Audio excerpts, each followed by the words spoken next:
والقمر إذا تلاها والنهار إذا جلاها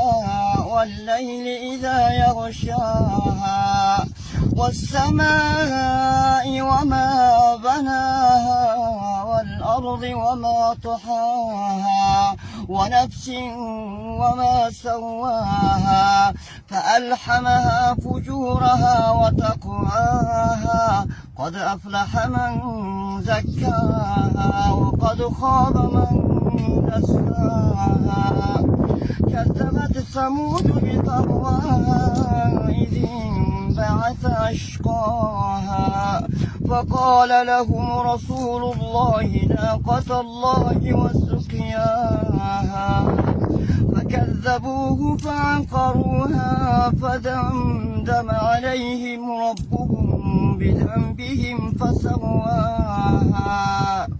ولا يخاف عقباها صدق الله العظيم.